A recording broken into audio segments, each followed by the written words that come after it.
नमस्कार साथियों, ये कहानी मेरी है। मैं भूपेंद्र हूँ। उत्तर प्रदेश के वाराणसी जिले में मेरा गांव सिंधोरा है।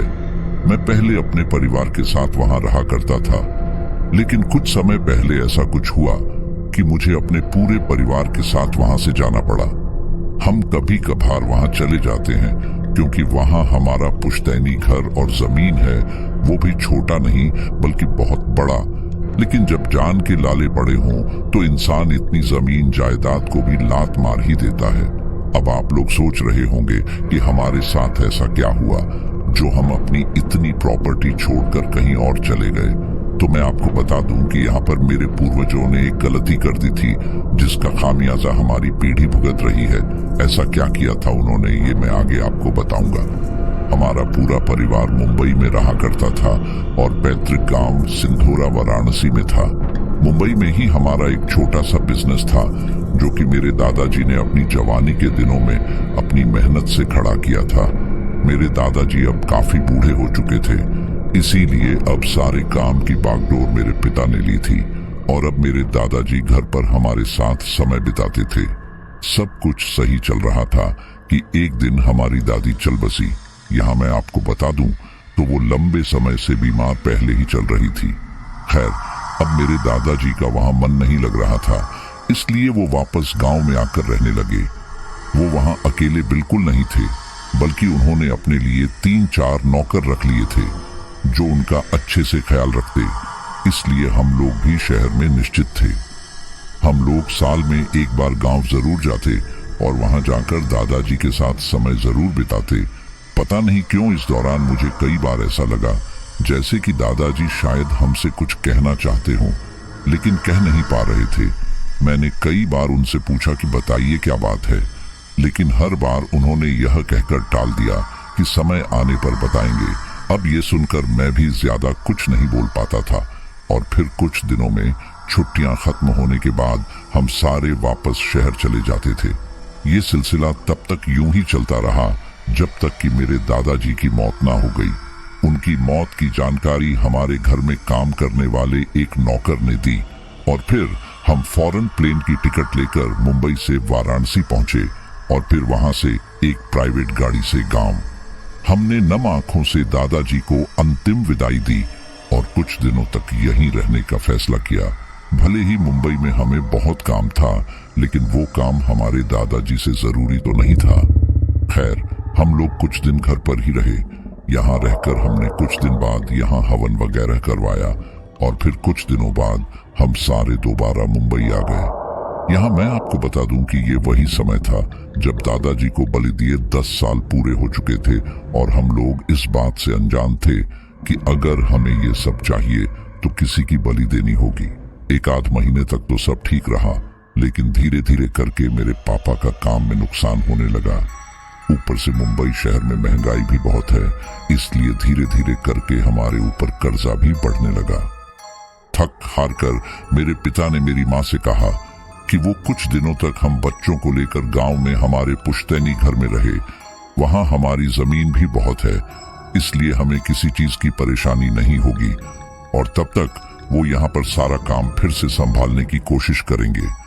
मेरी माँ को ये बात जच गई, क्योंकि अब भले ही मेरी माँ पापा के साथ कैसे भी रह सकती थी, लेकिन बच्चों को तो ठीक से पालना पड़ेगा ना, इसलिए हम गांव आ गए। इस दौरान इस बात से हम सारे अनजान थे कि हमारे ऊपर किस तरह की मुसीबत आन पड़ी है। हमारी वहां ये पहली ही रात थी कि तभी अचानक देर रात मेरी बहन जोर जोर से रोते हुए उठ बैठी। उसकी आवाज सुनकर हम सारे भी उठ बैठे और फिर मेरी माँ ने उसे जैसे तैसे शांत करवाकर पूछा कि आखिर क्या हुआ। तब वो बोली कि उसने एक डरावना सपना देखा जिसमें दादाजी कोई पूजा कर रहे थे और फिर वो उस पूजा की अग्नि में गिरने लगी। मेरी माँ ने उसे ये सब सिर्फ एक डरावना सपना बताकर जैसे तैसे सुला दिया और हम भी सोने की कोशिश करने लगे।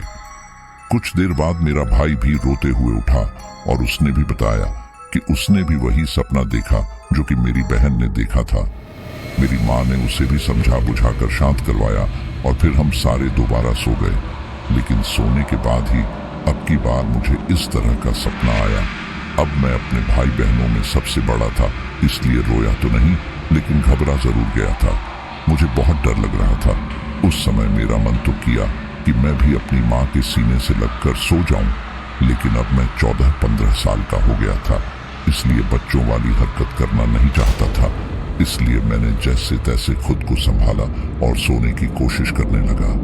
सुबह उठते ही मैंने ये बात अपनी माँ को बताई।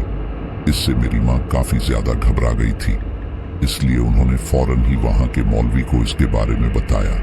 मौलवी ने दुआ पढ़ी और फिर कहा, तीनों बच्चों को एक सा सपना आया है, वो इत्तेफाक नहीं हो सकता। हो ना हो, ये किसी भयानक चीज का इशारा है। अभी के लिए तो मैंने दुआ पढ़ दी है, लेकिन आप इसका जल्द से जल्द कोई स्थायी उपाय करवा लें। ये बोलकर वो मौलवी तो वहां से चला गया, लेकिन मेरी माँ काफी ज्यादा घबरा गई और उन्होंने मेरे पिता को इस बारे में फोन करके बताया। सारी बात सुनने के बाद मेरे पिता बोले, देखो डरने की बात नहीं, पहले छुटकी को सपना आया, उसे सुनकर दोनों बच्चे डर गए होंगे, इसलिए उन दोनों को भी ये सपना आया होगा। मेरी माँ को लगा कि हो सकता है कि शायद यही बात हो, इसलिए वो भी इस बारे में भूलने की कोशिश करने लगी। हम तीनों भाई बहन आराम से पड़ोस के बच्चों के साथ खेलते और गांव के स्कूल में पढ़ते। हम सारे वहां आराम से रह रहे थे, लेकिन डरावने सपने हमें अब भी आ रहे थे। लेकिन धीरे धीरे करके हमें इसकी आदत होने लगी थी कि एक रात जब हम सारे अपने घर के आंगन में सो रहे थे, तब अचानक से रेडियो अपने आप ही चलने लगा और उसमें से भयानक आवाज आने लगी। वो आवाज सुनकर हम सारे घबराते हुए उठ बैठे और मेरी बहन तो रोने ही लगी। मेरी माँ ने मेरी बहन को शांत करवाया और फिर जाकर वो रेडियो बंद किया। हम इसे एक सामान्य घटना मानकर भूलने की कोशिश करने लगे, लेकिन उस रात के बाद अब ये लगभग हर रोज हो रहा था। हर रात को वो रेडियो देर रात को अपने आप चलने लग जाता और उसमें से भयानक सी आवाज आने लगती। वो आवाज ऐसी थी जैसे कोई रेडियो चैनल चल रहा हो, लेकिन सिग्नल सही से न आने के कारण उसमें से आती आवाजें दोहरी और भारी आ रही हों। तंग आकर मेरी माँ ने वो रेडियो स्टोर रूम में रख दिया, लेकिन आप यकीन नहीं करोगे, उसमें से हर रात वैसी आवाज आती रहती। इसलिए मेरी माँ ने मेरे पापा को फोन कर इस बारे में सब बताया। तब पापा बोले, हो ना हो पिताजी की आत्मा घर में है और शायद उनकी कोई इच्छा अधूरी होगी, तभी वो ऐसे हमें सिग्नल दे रही है। तुम चिंता मत करो, अभी के लिए बच्चों का ख्याल रखो, मैं 1-8 दिनों में वहां आता हूँ। मेरी माँ को डर तो बहुत लग रहा था, लेकिन वो इसमें कर भी क्या सकती थी। लेकिन इन सब के दौरान घर में इस तरह की अजीब सी चीजें और ज्यादा होने लगी। कभी रसोई में रखे बर्तन गिर पड़ते, तो कभी कोई खाने पीने का सामान खराब हो जाता। एक दिन तो हद ही हो गई, मेरी माँ सारे काम निपटाकर अपने कमरे में आराम करने लगी। इस दौरान हम सारे भाई बहन पड़ोस के बच्चों के साथ आंगन में ही खेल रहे थे। इतनी ही देर में मेरा छोटा भाई सीढ़ियों से गिरकर रोने लगा। वो आवाज सुनकर मेरी माँ दौड़कर बाहर आई। यहाँ जैसे ही मेरी माँ कमरे से बाहर निकली, उनके कमरे में चल रहा पंखा एकदम से नीचे गिर पड़ा। ये देखकर मेरी माँ काफी ज्यादा घबरा गई। वहीं वो आवाज सुनकर हम सारे भाई बहन आकर उनसे लिपट गए। अब जब तक बात सिर्फ रेडियो चलने और छोटा मोटा सामान गिरने की थी, तब तक तो सब सही था। लेकिन यहाँ बात जान पर बनाई थी, क्योंकि अगर मेरी माँ वहां से नहीं उठती तो वो पंखा मेरी माँ पर ही गिर जाता। मेरी माँ ने फौरन मेरे पापा को फोन किया और सब बताया और साफ साफ कह दिया कि वो यहाँ अब और नहीं रह सकती, यहाँ पर बात अब जान पर बनाई है। तब मेरे पिता बोले, चिंता मत करो, मैं आज ही यहाँ से निकल रहा हूँ, बस आज रात किसी तरह से वहाँ काट लो। ये सुनकर मेरी माँ ने वहाँ जैसे तैसे एक रात काटने का फैसला किया। हम सारे लोग आंगन में सो गए, लेकिन हमारी आंखों से नींद कोसों दूर थी, क्योंकि रात में जैसे ही हमें नींद आती, हमें किसी के अजीब से मंत्रों की आवाज सुनाई देती, लेकिन आंखें खोलने पर वहां सब सामान्य था। इन सब से डरकर मेरी बहन तो रोने ही लगी थी। हम सब ने मिलकर जैसे तैसे उसे शांत करवाया, लेकिन ठीक इसी दौरान मुझे घर के मुख्य दरवाजे पर एक लगभग 8-10 फीट का काला साया नजर आया। उस साए को देखकर मेरी तो चीख ही निकल पड़ी, क्योंकि भले ही मैं सभी भाई बहनों में बड़ा था, लेकिन था तो बच्चा ही, और वो साया किसी इंसान का तो बिल्कुल नहीं लग रहा था। मेरी चीख सुनकर मेरी माँ और भाई बहन का ध्यान भी उस साए की तरफ गया। उस साए को देखकर मेरे दोनों भाई बहन डरकर रोने लगे, लेकिन ठीक इसी दौरान मेरी माँ ने हिम्मत करके हमारी खटिया के पास ही रखा वो मोटा डंडा उठाया और फिर उस साए की तरफ जाने लगी। मेरी माँ के पास जाते ही वह साया वहां से गायब हो गया। ये देखकर मेरी माँ ने उस साए को आसपास ढूंढा, लेकिन वो साया कहीं नहीं मिला और फिर मेरी माँ वापस आ गई। उस रात मेरी माँ ने हाथ में डंडा लेकर पूरी रात हम भाई बहनों की हिफाजत की। सच ही कहते हैं कि एक औरत अपनी औलाद के लिए किसी भी खतरे से भिड़ सकती है। खैर, जैसे तैसे हमने वो रात काटी और फिर हमने घर के दरवाजे खोल दिए। आसपास लोगों की चहल पहल होने लगी। उसी दिन दोपहर से पहले मेरे पापा आ गए। उनके आते ही मेरी माँ रो पड़ी, क्योंकि यहाँ पर जो सब भी हुआ उसे उन्होंने अकेले कैसे संभाला है वो तो वो ही जानती थी। मेरे पापा ने कहा, डरो मत, मैं अब आ गया हूँ। मैं एक आध दिनों में ही सभी बच्चों और तुम्हारे लिए ताबीज बनवा दूंगा, फिर कोई बुरी शक्ति तुम्हारे पास भी नहीं फटक पाएगी। मेरी माँ इसके लिए मान गई और फिर उसी दिन मेरे पापा ने एक औंजा को हम सभी के लिए ताबीज बनवाने के लिए दिए। उन्होंने पापा से कहा कि ऐसे शक्तिशाली ताबीज बनने में समय तो लगता ही है, इसलिए 2 दिन के अंदर ही ताबीज बन पाएंगे। इस पर मेरे पापा मान गए, क्योंकि उनके पास और कोई ऑप्शन ही कहाँ था। हमारे पापा वहां आ चुके थे, इसीलिए हम तीनों भाई बहन अब तक हुई सारी घटना भूलकर अपने पापा के पास बैठकर बातें करने लगे।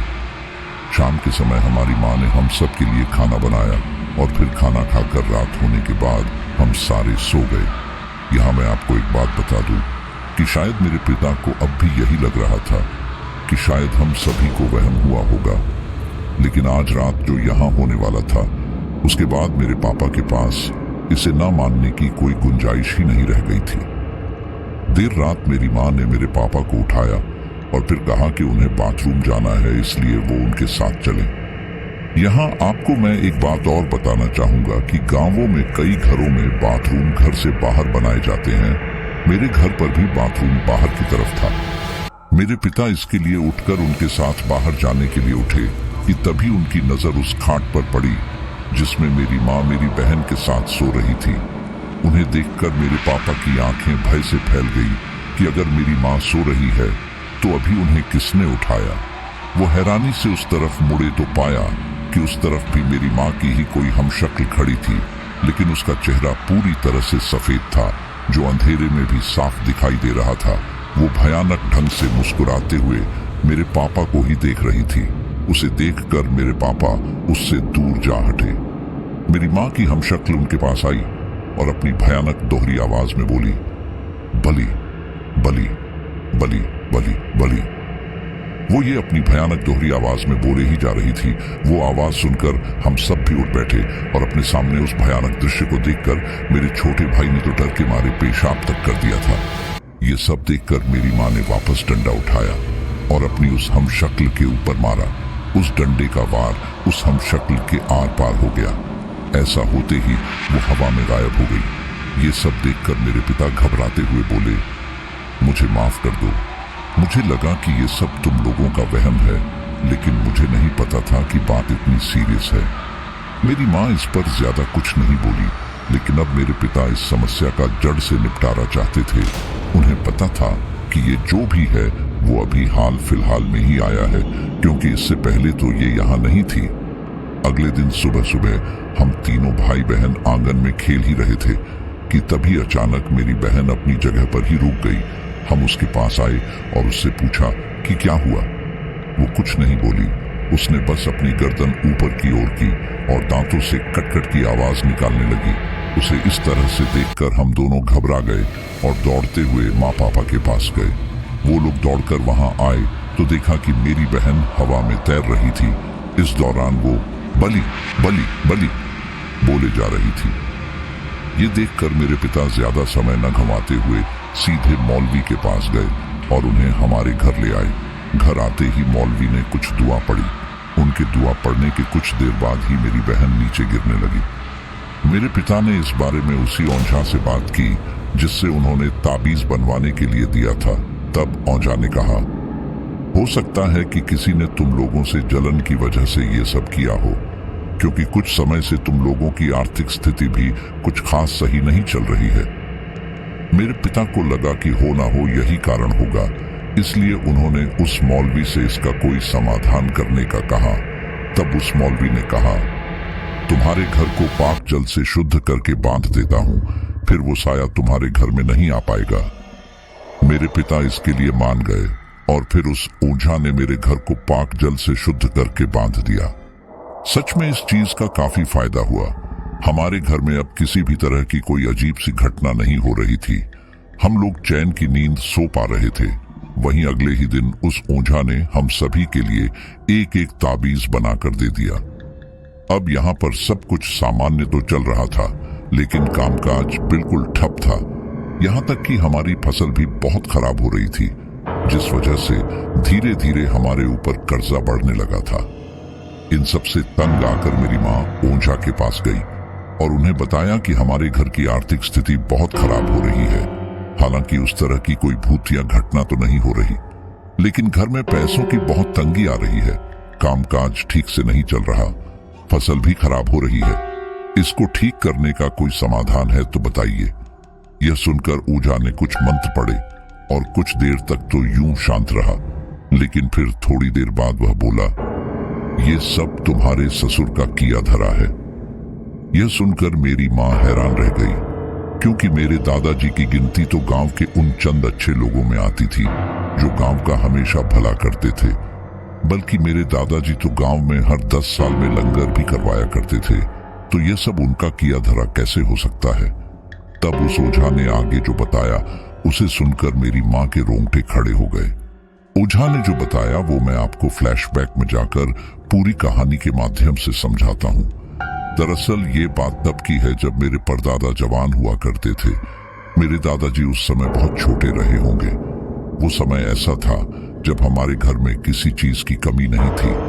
घर में दूध देने वाले ही कितने जानवर थे, कई एकड़ खेत थे। लेकिन वो कहते हैं ना कि अगर तुम कोई काम किए बिना दोनों हाथों से सिर्फ पैसा लुटाओगे तो कुबेर का खजाना भी खाली हो जाएगा। बस यही यहाँ मेरे परिवार के साथ हुआ। अब जब हमारे घर में हर चीज थी और करने के लिए कुछ नहीं था, तो ऐसे में मेरे पर दादाजी ने कुछ गलत आदतें पकड़ ली, जैसे कि जुआ वगैरह खेलना, या कभी किसी ने पैसे मांग लिए तो दे दिए, लेकिन फिर वो पैसे कभी वापस नहीं मिलते। हमारे गांव में एक औरत रहा करती थी, उसकी कोई औलाद नहीं थी और पति भी मर चुका था। तो मेरे परदादा ने उन्हें 5-10 बीघा जमीन दे दी ताकि बुढ़ापे में उन्हें ज्यादा परेशानी ना हो। यहाँ मैं आपको बता दूं तो मेरे परदादा जी को वो महिला राखी बांधती थी, इसलिए मेरे परदादी जी ने ये किया और उन सब में हमारे सारे खेत एक एक करके जाते रहे और रही सही कसर कभी कभी फसल खराब होने ने पूरी कर दी। मेरे परदादा जी का कहना था कि उनके 4 लड़के हैं, तो उन्हें बुढ़ापे में किसी चीज की फिक्र करने की जरूरत नहीं है। अगर मैंने अकेले 6 बच्चे पाल लिए तो मेरे 4 लड़के हम अकेले माँ बाप को नहीं पाल सकेंगे क्या?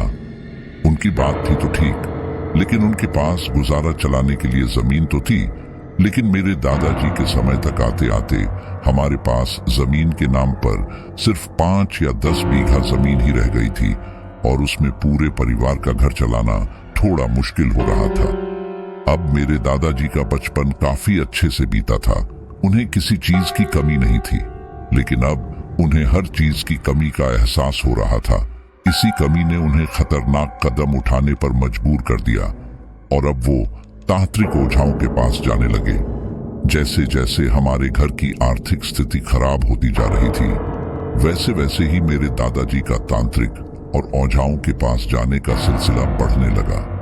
ओझा और तांत्रिक लोग उनसे पैसा तो ऐंठ लेते, लेकिन कुछ काम नहीं होता। इन सब से कहीं अचानक से पैसा आता है क्या? ये बात मेरे दादाजी के दिमाग में उस समय नहीं पड़ी। वह तो बस चाहते थे कि किसी तरह से बस ऐसा कुछ हो जाए कि बैठे बैठे ही बहुत सारा पैसा मिल जाए। बात जहां तक थोड़ा बहुत पैसा देने की हो रही थी वहां तक तो चलो ठीक था, लेकिन अब वो लोग छोटे मोटे तांत्रिक क्रिया हवन वगैरह भी करवाने लगे थे और उसकी एवज में दादाजी से ज्यादा पैसा ऐंठने लगे थे। हमारे घर में वैसे ही पैसे की दिक्कत थी, और ऐसे में दादाजी की इन सब हरकतों की वजह से अब हमारे घर में खाने पीने की भी दिक्कत होने लगी थी। इस साल हमारी फसल भी खराब हो गई। इन सब ने हमारे घर में इतनी ज्यादा दिक्कत खड़ी कर दी कि एक समय का खाना भी मुश्किलों से नसीब होने लगा। दादी से यह सब देखा नहीं गया और इसीलिए उन्होंने अपने गहने गिरवी रखना शुरू कर दिया ताकि घर की सिचुएशन कुछ सही हो। इन्हीं सब के दौरान एक तांत्रिक मेरे दादाजी के पास आए। उन्होंने उनकी सारी परेशानियों को भांप लिया और फिर उनसे कहा, तेरे घर में खाने पीने के लिए भी लाले पड़े हुए हैं, क्यों? सही कहा ना? मेरे दादाजी बोले, अब क्या बताऊं बाबा जी, बहुत परेशान हूं सच में। मुझसे यह सब देखा नहीं जाता, बस किसी तरह से मेरे घर की यह स्थिति सुधरे। वो तांत्रिक बोला, मैं इसमें तेरी सहायता कर सकता हूँ। तुझे जो जो चाहिए वह सब तुझे मिलेगा। पैसों की इतनी बारिश होगी तेरे पास कि तुझे कभी कुछ करने की जरूरत नहीं होगी, लेकिन इसके बदले में तुझे एक काम करना होगा। ये सुनकर मेरे दादाजी की आंखों में चमक आ गई और वो बोले, आप जो कहेंगे वह मैं करूंगा, लेकिन बस मुझे किसी भी तरह से ढेर सारा पैसा दे दीजिए। वो तांत्रिक बोला, देख, कई चीज जो हमारी किस्मत में होती है तो वह हमें मिल ही जाती है, भले ही देर से या जल्दी, लेकिन कुछ चीजें ऐसी होती हैं जो हमारी किस्मत में नहीं होती और हमें अगर उन्हें पाना होता है तो किसी और तरीके से पाना होता है। तुम्हारी किस्मत में सच कहूं तो ज्यादा धन नहीं है, लेकिन अगर तुम्हें कुछ चाहिए तो तुम्हें इसके लिए कुछ अलग हथकंडे अपनाने होंगे। मेरे दादाजी ने उस समय ज्यादा नहीं सोचा और कहा, आप जो कहेंगे वह मैं करने को तैयार हूं, लेकिन बस मुझे किसी भी तरह से ढेर सारा धन दिलवा दीजिए। उस तांत्रिक ने मेरे दादाजी को घूरा और कहा, क्या तू बलि देने को तैयार है? यह सुनकर मेरे दादाजी एकदम हैरान रह गए। उन्हें समझ नहीं आ रहा था कि यह कैसा सवाल पूछ लिया उन्होंने, लेकिन तांत्रिक ने दोबारा से यही प्रश्न किया। यह सुनकर मेरे दादाजी कुछ देर सोचने लगे। स्विंग उन्हें सोचता देखकर वह तांत्रिक दोबारा बोला, देख, भगवान ने तेरी किस्मत में ज्यादा धन नहीं लिखा है, इसलिए तुझे धन नहीं मिलने वाला, लेकिन धन पाने में तेरी मदद शैतान जरूर कर सकता है। तुझे बस विधि पूर्वक एक इंसान की औलाद की बलि देनी होगी, फिर जो तुझे चाहिए वो तुझे मिल जाएगा। लेकिन याद रखना, हर 10 साल में तुझे शैतान को एक बलि देनी होगी। अगर तुम इसमें असफल हुए तो वो शैतान तुम्हें और तुम्हारे घर वालों को परेशान करेगा और ये भी हो सकता है कि वो तेरे घर के कुछ लोगों की जान ले ले। देख, तेरे पास 2 ही रास्ते हैं, या तो हीनता वाला जीवन जी ले या तो एक बलि देकर राजाओं वाला जीवन जी ले। फैसला तेरा है। मैं तुझे किसी भी चीज के लिए ज्यादा जोर नहीं दूंगा। मैं 10 दिन इस गांव के शमशान में रहूंगा। अगर तब तक तेरा मन हो तो तू मुझे वहां आकर मिल सकता है। यह बोलकर वह तांत्रिक तो चला गया, लेकिन मेरे दादाजी घर आकर गहरी सोच में पड़ गए। उन्हें समझ नहीं आ रहा था कि क्या करें। कुछ दिनों तक सोच विचार करने के बाद वह उस तांत्रिक से मिलने के लिए शमशान में गए और वहां जाकर उस तांत्रिक से कहा, मैं शैतान को बलि देने को तैयार हूं, बताइए कब देनी है। यह सुनकर उस तांत्रिक के चेहरे पर एक चौड़ी मुस्कान आ गई और वो बोला, मुझे पता था कि तुम जरूर आओगे। एक बात का ध्यान रखना, अब तुम अपने किए हुए फैसले से पीछे नहीं हट सकते, और हाँ, तुम्हारे साथ तुम्हारे परिवार को भी यह सब करना होगा, नहीं तो इसका अंजाम बहुत घातक हो सकता है। और हाँ, तुम्हें बलि देने के लिए जरूरी नहीं कि किसी का सिर ही काटो, बल्कि तुम्हें तो बस जिसकी भी बलि देनी है उसका इस्तेमाल किया हुआ कपड़ा या बाल लाना है, फिर उससे एक छोटी सी तांत्रिक क्रिया करनी है। वो क्रिया करने के 1 हफ्ते के अंदर ही तुम्हारी मनोकामना पूरी हो जाएगी, और फिर उसके 1 हफ्ते बाद शैतान खुद ही उस इंसान की बलि ले लेगा जिसका भी कपड़ा या बाल तुमने उस क्रिया में इस्तेमाल किया होगा। इस पर मेरे दादाजी मान गए और उन्होंने गांव में ही रस्सी पर सूख रहे किसी बुजुर्ग इंसान का कपड़ा चुरा लिया। उस तांत्रिक क्रिया के लिए थोड़ा बहुत सामान भी चाहिए था, इसलिए उन्होंने दादी के कुछ गहने भी चुरा लिए। उन्हें बेचकर उन्होंने उस तांत्रिक क्रिया का थोड़ा सामान खरीदा और फिर सामान को और उस कपड़े को लेकर वह उस तांत्रिक के पास शमशान में चले गए। वो क्रिया रात के समय हो रही थी। इसके लिए मेरे दादाजी ने घर पर झूठ बोला था कि वो हमारी बुआ के घर जा रहे हैं, इसलिए घर वालों ने भी कुछ नहीं कहा। शमशान में देर रात उस तांत्रिक ने एक कुंड में अग्नि जलाई और दादाजी से कहा, ये क्रिया ध्यान से सीख लो क्योंकि अब से ये तुम्हें ही करनी होगी। इस पर मेरे दादाजी ने ज्यादा कुछ न बोलते हुए बस हाँ में अपनी गर्दन हिला दी। तांत्रिक ने कुछ अजीबोगरीब से मंत्र पढ़ना शुरू किया। इस दौरान मेरे दादाजी ने ध्यान दिया कि वो लगातार एक ही मंत्र का उच्चारण किए जा रहे थे। कुछ देर बाद उन्होंने कुंड में कुछ सामग्री जैसे कि चावल, सरसों, तिल और भी ऐसी ही चीजें अर्पित की और फिर दोबारा से वही मंत्र का उच्चारण करने लगे। थोड़ी देर बाद उन्होंने मेरे दादाजी द्वारा लाया हुआ कपड़ा उस कुंड की अग्नि में डाल दिया। वो कपड़ा धूं धूं करके जलने लगा और फिर कुछ ही देर में पूरा जल गया। उसके बाद उस तांत्रिक ने मेरे दादाजी को अपना हाथ आगे बढ़ाने को कहा। उन्होंने जब हाथ आगे बढ़ाया तब उस तांत्रिक ने मेरे दादाजी के हाथ में एक धारदार हथियार से एक छोटा सा कट लगा दिया। उनके हाथ से रिसता खून उस तांत्रिक ने अग्नि में डाला और फिर अंत में कोई सफेद पाउडर का टीका मेरे दादाजी के माथे पर लगाया। यह सब क्रिया होने के बाद वह तांत्रिक मेरे दादाजी से बोला, यह क्रिया संपन्न हुई, अब तुम अपना सामान्य जीवन जियो और हाँ, किसी को भी इस बारे में फिलहाल मत बताना। कुछ समय बाद तुम खुद ही अपने जीवन में फर्क देखने लगोगे। लेकिन हाँ, मेरी कही बात मत भूलना। 10 सालों में एक बलि। फिर उसके बाद मेरे दादाजी ने उनके पैर छुए और फिर वापस वो घर आ गए। उन्हें समझ नहीं आ रहा था कि उनकी कहीं बात सच होगी थी भी या नहीं। लेकिन फिर उन्होंने सोचा कि जहां इतने पैसे और पाखंडियों पर लग गए वहां थोड़े बहुत और सही। खैर, मेरे दादाजी वापस अपने सामान्य काम करने लगे, जैसे खेत पर जाना। और इसी दौरान एक दिन रात को मेरी दादी ने एक सांप घर में देखा और सांप को देखकर मेरी दादी काफी घबरा गई। उन्होंने मेरे दादाजी को इस बारे में बताया। मेरे दादाजी और उनके सारे भाई मिलकर उस कमरे की ओर गए जहां वह सांप गया था। वह सांप एक गड्ढे के अंदर जा घुसा। मेरे दादाजी और उनके भाइयों ने मिलकर एक गड्ढा खोदकर खुद उस सांप को बाहर निकालने की सोची, क्योंकि वह सांप जहरीला था और घर में बच्चे भी थे। उन लोगों ने कम से कम 2-3 फीट गहरा गड्ढा खोदा, लेकिन फिर जब वह दोबारा से गड्ढा करने के लिए मिट्टी में फावड़ा मारा तो एक छन्न की आवाज आई। वह आवाज ऐसी थी जैसे मानो कि किसी धातु की चीज पर वह फावड़ा लगा हो। वह आवाज सुनकर वे सारे लोग काफी हैरान होकर एक दूसरे का मुंह ताकने लगे और फिर थोड़ी ही देर बाद उन सब ने वहां की मिट्टी हटाई। मिट्टी हटाते ही उन्होंने देखा कि जमीन में एक छोटा सा मिट्टी का घड़ा गड़ा हुआ था।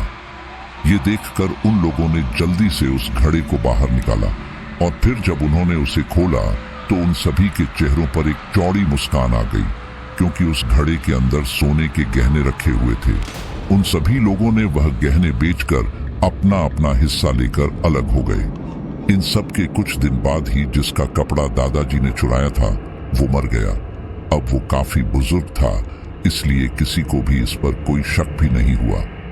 इस बार मेरे दादाजी ने अपने पिता की गलतियों से सबक लिया और फिजूल खर्ची करने की बजाय वो पैसा सही जगह लगाने की सोची। उन्होंने उन पैसों से कुछ और जमीन भी खरीदी। उनका ये फैसला बिल्कुल सही निकला और किस्मत से इस साल हमारी फसल भी बहुत अच्छी हुई और अब हमारे घर में किसी भी चीज की कोई कमी नहीं थी। अब यह हर साल हो रहा था।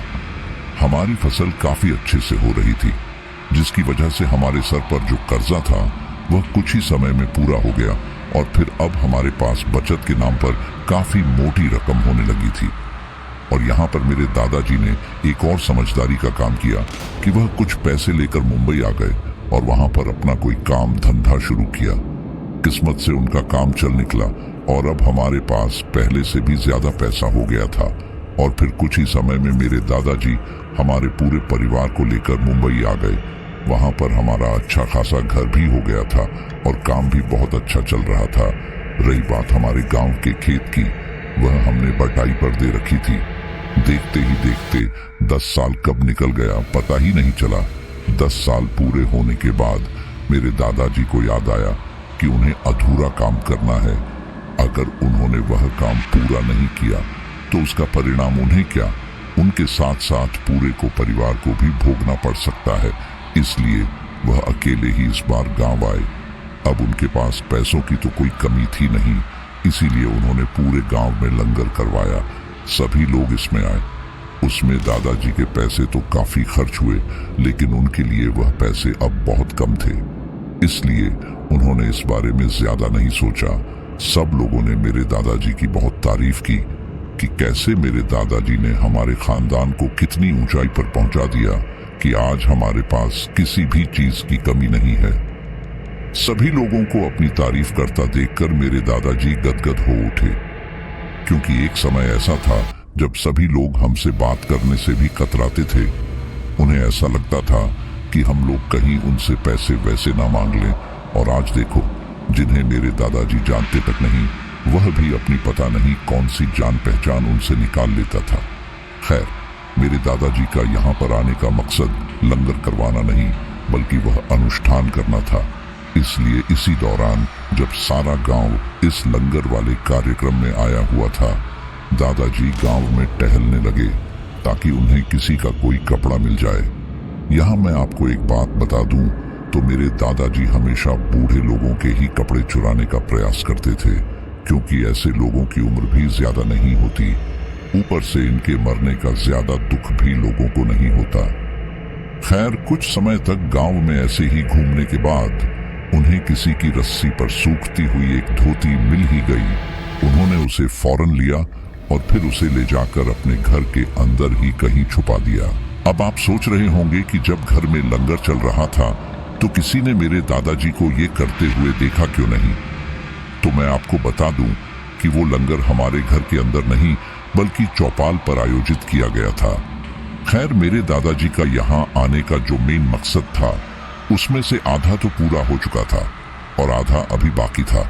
उस दिन सबको लंगर करवाने के बाद अगले दिन मेरे दादाजी ने अनुष्ठान का कुछ सामान खरीदा और फिर उसी रात को वो अनुष्ठान करने की सोची। उस रात को जब सारा गांव सो रहा था, तब मेरे दादाजी ने अपने घर के सारे दरवाजे और खिड़की लगाए और फिर घर के सबसे अंदर वाले कमरे के अंदर जाकर यह अनुष्ठान करना शुरू किया। उस वक्त सर्दी का मौसम था, इसीलिए घर के अंदर अगर कोई तापने के लिए आग भी जलाता तो कोई बड़ी बात नहीं थी। इसीलिए घर के अंदर से धुआं निकलने के बावजूद भी किसी ने ज्यादा कुछ नहीं कहा। खैर, मेरे दादाजी ने वैसे ही विधि पूर्वक वो अनुष्ठान पूरा किया जैसा कि उस तांत्रिक ने किया था। वो अनुष्ठान पूरा कर मेरे दादाजी वापस मुंबई आकर और अपना काम संभालने लगे। हमेशा की तरह सब अच्छा ही चल रहा था। हमारे पास पैसों की या किसी भी चीज की कोई कमी नहीं थी। हमें नहीं पता कि उसके बाद गांव में क्या हुआ, लेकिन यह सिलसिला बार बार यूं ही चलता रहा। तो उस ओझा ने मेरी माँ को यह पूरी कहानी बताई कि मेरे दादाजी क्या किया करते थे और कैसे हम इतने ज्यादा धनवान बने थे। जब मेरी माँ ने उस ओझा से मेरे दादाजी की पूरी सच्चाई सुनी तो उन्हें मेरे दादाजी पर काफी गुस्सा आ रहा था कि उन्होंने सिर्फ सुख सुविधाओं के लिए इतने निर्दोष लोगों की बलि दी। खैर, इसमें अब कुछ भी नहीं किया जा सकता था, इसलिए मेरी माँ ने कहा, जो हो गया सो हो गया, लेकिन अब इन सब से हमें निकालने का कोई तो रास्ता होगा ना।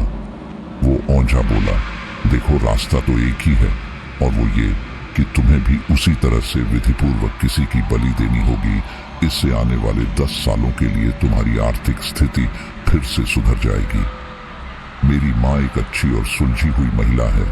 वह सिर्फ अपने स्वार्थ के लिए किसी की जान नहीं दे सकती थी, इसलिए उन्होंने इस काम के लिए फौरन मना कर दिया और कहा, अगर कोई दूसरा रास्ता है तो वह बता दीजिए, नहीं तो मैं कम में ही अपना और अपने बच्चों का पेट पाल लूंगी। ओझा ने कहा, अगर तुमने बलि नहीं दी तो तुम हमेशा ऐसे ही परेशान रहोगी। ये सुनकर मेरी माँ उठकर वहां से वापस घर आ गई। हमारी फसल धीरे धीरे करके इतनी खराब रहने लगी कि हमें मजबूरन अपने कुछ खेत बेचने पड़े, क्योंकि कर्जा हमारे ऊपर ज्यादा हो गया था। और फिर खेत बेचते बेचते वापस हमारे पास उतनी ही जमीन रह गई जितनी कि दादाजी के इस अजीब सी क्रिया करने से पहले थी। लेकिन हमारी फसल खराब होने का यह सिलसिला अभी भी बरकरार था। थक हार कर मेरी माँ ने मेरे पिताजी से कहा, यहाँ रहने के लिए अब कुछ भी नहीं बचा, इसलिए अब मैं भी बच्चों को लेकर वहीं आ रही हूँ। हमारे बच्चे भी बड़े हो रहे हैं तो वह अपना ख्याल रख लेंगे और मैं बाहर काम कर लूंगी। मेरे पिता को यह बात सही लगी और फिर हम लोग वापस शहर आ गए।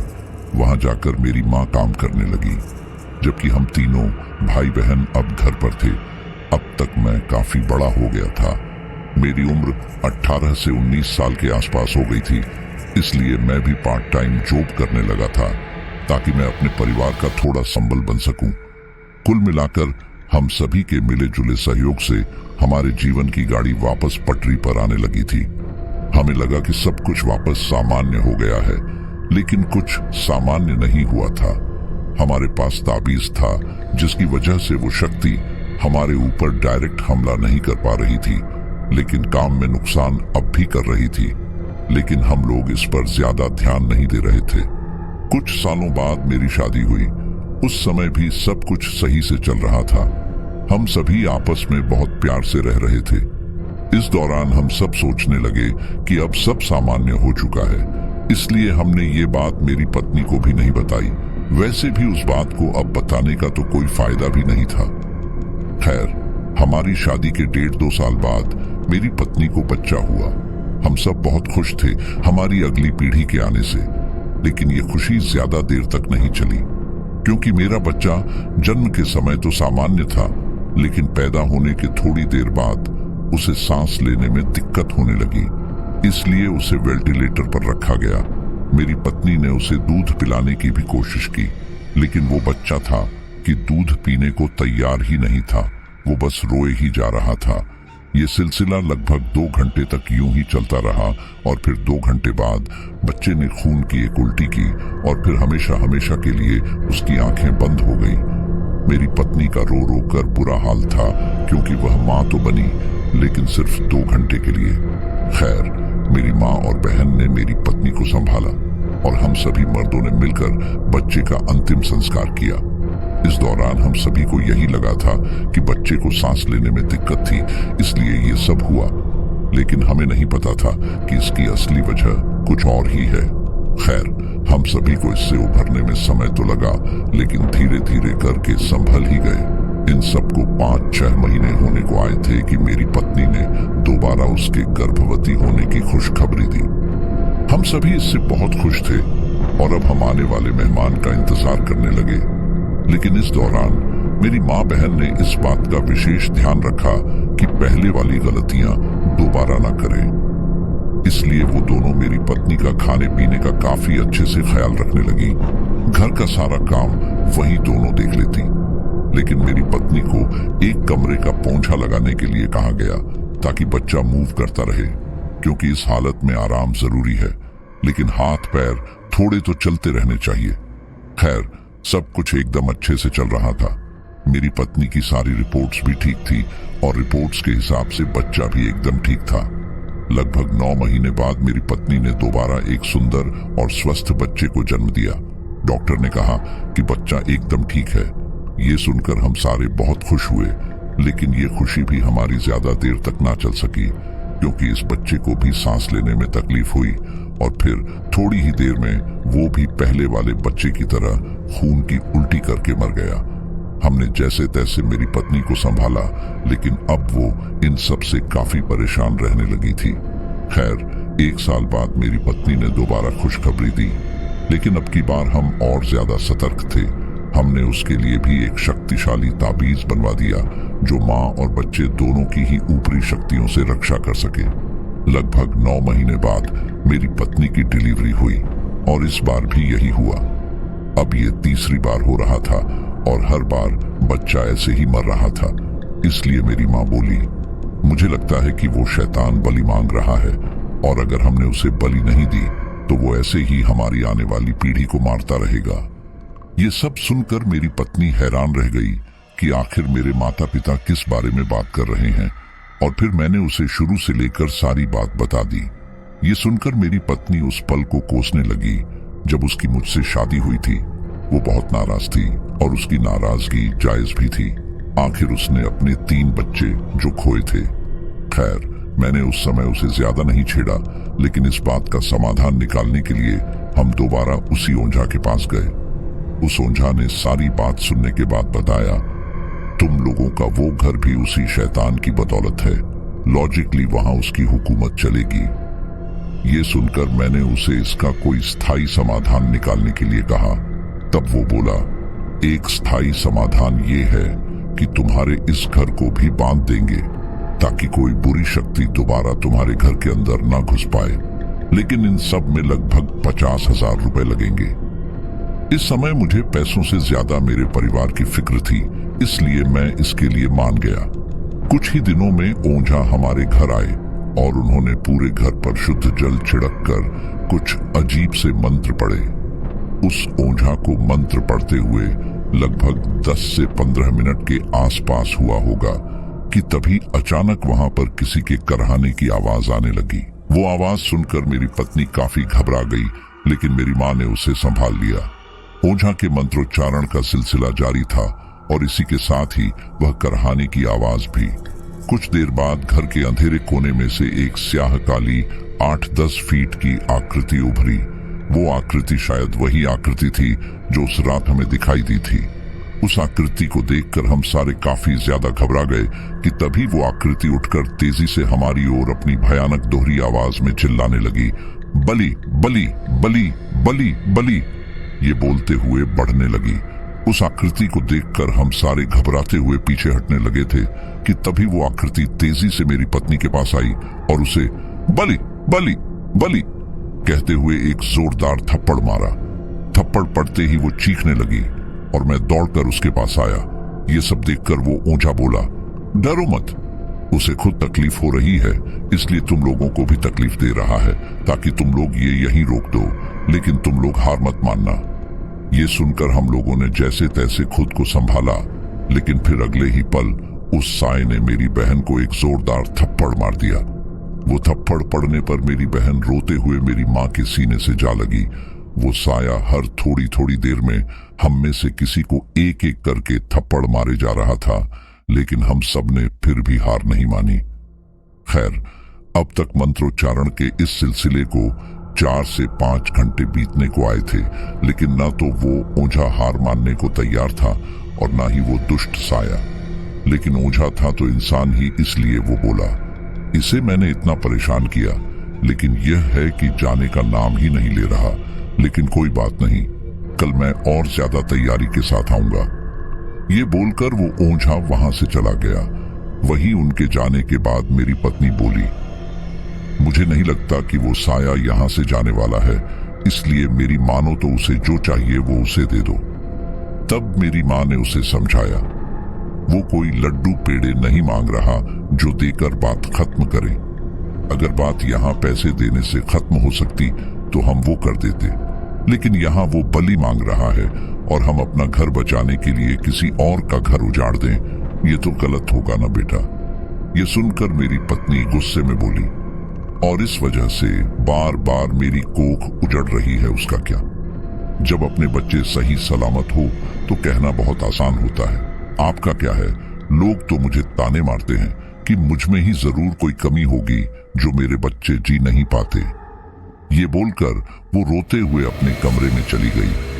अगले दिन वो ओंझा दोबारा आया और वही मंत्र उच्चारण का सिलसिला शुरू किया, लेकिन इस बार वह मंत्र उच्चारण करते हुए पूरे घर में एक सफेद सा पाउडर भी छिड़क रहा था। इन सब से उस साए को तकलीफ भी बहुत हो रही थी, क्योंकि उसकी करहाने की आवाज अभी भी आ रही थी। इसी के साथ ही बीच बीच में कभी कभी उसकी दोहरी चीखने की आवाज भी आती, जिसे सुनकर हमारे रीढ़ की हड्डी में सिहरन दौड़ उठती। ये सिलसिला भी बहुत देर तक चलता रहा, लेकिन उस साए ने हार नहीं मानी और न ही उस ओंझा ने। सुबह से रात हो गई और फिर आखिरकार वो ओंझा बोला, ये बहुत ही हठी शक्ति है, इतना कष्ट झेलने के बाद भी तस से मस नहीं हो रही और लगता भी नहीं कि ये इतनी आसानी से जाएगी। ये सुनकर मैंने कहा, इसका कोई ना कोई समाधान तो होगा ना, हम ऐसे ही पूरी जिंदगी तो नहीं रह सकते। ये सुनकर वो ओंझा कुछ सोचते हुए बोला, हम एक काम कर सकते हैं, इसके साथ एक सौदा कर सकते हैं। अभी तो इसे कोई बलि नहीं मिल रही, लेकिन वो सौदा करके इसे हम कुछ बलियां दे ही सकते हैं। ये सुनकर मेरी माँ बोली, नहीं नहीं, मैं किसी की भी बलि नहीं लेने दूंगी। वो ओंझा बोला, हम किसी इंसान की बलि नहीं देंगे, बल्कि हर 10 साल में तुम लोग पूरे विधि विधान से किसी बकरे की बलि दे देना। इससे भी तुम्हारी समस्या हल हो जाएगी और इस शैतान की भी। मेरी माँ इसके लिए भी राजी नहीं थी, क्योंकि उस शैतान को बलि देने का मतलब था उसे और शक्तिशाली बनाना। लेकिन अपने परिवार के आगे मुझे बाकी कुछ दिखाई नहीं दे रहा था, इसलिए मैंने इस काम के लिए हाँ कर दी। अगले दिन उस ओझा ने कुछ क्रियाएं कर उस शैतान को बकरे की बलि के लिए मना ही लिया और फिर हमने पूरे विधि पूर्वक एक बकरे की बलि दी। इन सब के 2 साल बाद मेरी पत्नी ने एक सुंदर और स्वस्थ बच्चे को जन्म दिया, जो कि जिंदा भी है। इसका मतलब साफ था कि उस शैतान ने हमारी बलि स्वीकार कर ली थी। लेकिन इस बलि के बाद वो सिर्फ हमें नुकसान नहीं पहुंचाएगा, और रही बात पैसों की, तो वो हमें अब बिना मेहनत के कभी नहीं मिलेंगे। लेकिन कोई बात नहीं, जो चीज हमें मेहनत करके मिलती है वो हमेशा हमारे पास रहती भी है। जैसे कि हमारा पुश्तैनी घर, जिसे बांधने पर शैतानी शक्ति वहां से पलायन कर गई थी। और रही बात काले काम करके खड़े किए साम्राज्य की, तो वो न सिर्फ ढहता है, बल्कि उसकी वजह से आने वाली न जाने कितनी ही पीढ़ियां इसमें पीसने लगती हैं। साथ